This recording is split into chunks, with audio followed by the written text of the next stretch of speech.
Hi friends, இந்த வீடியோவில் பார்த்தீங்கன்னா நம்ம ஒரு முக்கியமான டாபிக் தான் பார்க்க போகிறோம். ஆப்ஷன் ட்ரேடிங் பண்ணி உங்களுக்கு ஒரு ப்ராஃபிட் நீங்கள் ஏர்ன் பண்ணுறீங்க அப்படின்னா அந்த ப்ராஃபிட்டை நீங்கள் என்ன பண்ணலாம்னா உங்களுடைய ஒரு தேவைக்கு என்ன பண்ணிக்கணும் அப்படின்னா எடுத்து யூஸ் பண்ணிக்கலாம். மந்த்லி எக்ஸ்பெண்டிச்சர் எவ்வளவோ இருக்குது, நீங்கள் அதை உங்களுடைய எக்ஸ்பெண்டிச்சருக்கு எடுத்துக்கலாம் அல்லது சேவிங்ஸுக்கு யூஸ் பண்ணிக்கலாம். உங்கள் கேபிட்டல் இருக்குன்னா ஸோ நீங்கள் ட்ரேட் பண்ணி வரக்கூடிய அந்த ப்ராஃபிட்டை என்ன பண்ணுங்கன்னா இம்மீடியட்டா நீங்க வித்ட்ரா பண்ணிக்கோங்க. ஸோ அன்னைக்கு டேலையோ 2 டேஸ் ஒன்ஸோ வித்ட்ரா பண்ணிக்கோங்க. அதுதான் உங்களுக்கு சேஃபான ஒரு விஷயம். இப்போ நீங்க ஒரு 50K கேபிட்டல் வச்சு ட்ரேட் பண்றீங்க. இந்த வீக் ஃபுல்லா பண்ணிருக்கலாம் அல்லது ஒரு 2-3 டேஸா பண்ணிருக்கலாம். நீங்க ஒரு 5,000 ஏர்ன் பண்ணி வச்சிருக்கீங்க.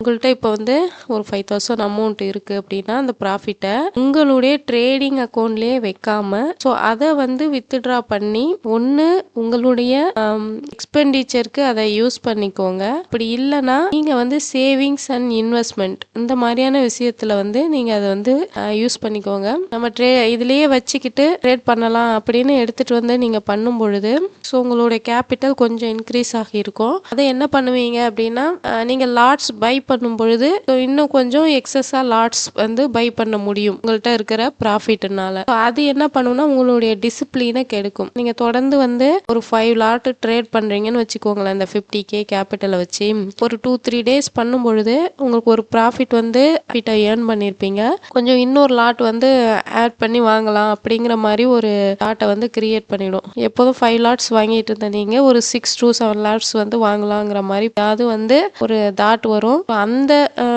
லாட்டை நீங்க இன்க்ரீஸ் பண்றீங்க அப்படிங்கிற பட்சத்துல எக்ஸஸா லாட் வாங்கியிருக்கும் பொழுது உங்களுக்கு லாஸ் வந்ததுன்னா உங்களுடைய லாஸ் எக்ஸஸ் ஆயிடும், அதிகமாயிடும். உங்களுடைய கேபிட்டலை நீங்க இழக்கிற மாதிரி இருக்கும். அப்படி இல்லைன்னா உங்களுக்கு ப்ராஃபிட் வந்துச்சு அப்படின்னா அது என்ன பண்ணும்னா நம்ம 5 லாட் வாங்கும் பொழுது ஒரு 2,000 ப்ராஃபிட் வந்துச்சு. இப்போ அந்த ப்ராஃபிட்டை வச்சு இன்னும் கொஞ்சம் எக்ஸ்ட்ரா என்ன பண்ணோம், ஒரு 2-3 லாட் இன்க்ரீஸ் பண்ணோம். அதனால நம்மளுடைய டெய்லி ப்ராஃபிட் இப்போ ஒரு 4,000 இன்க்ரீஸ் ஆகியிருக்கு. அப்போ நம்ம என்ன பண்ணலாம், லாட்டை இன்க்ரீஸ் பண்ணணும். எவ்வளோ கேபிட்டல் இருக்கோ அதுக்கு தகுந்த மாதிரி லாட்டை இன்க்ரீஸ் பண்ணோம்னா நமக்கு ப்ராஃபிட் அதிகமாக வரும். அந்த மாதிரியான ஒரு தாட் வந்துடும்.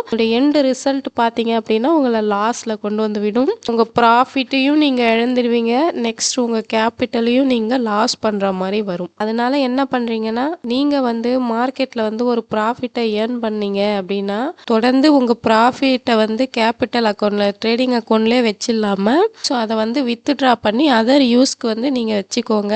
ஸோ அப்போ தான் என்ன பண்ண முடியும்னா நீங்கள் ஒரு 50K வச்சு கேபிட்டல் வச்சு தொடர்ந்து ட்ரேட் பண்ணிட்டு வரீங்கன்னா அதை டிசிப்ளினாக உங்களால் கொண்டு போக முடியும். Thank you friends.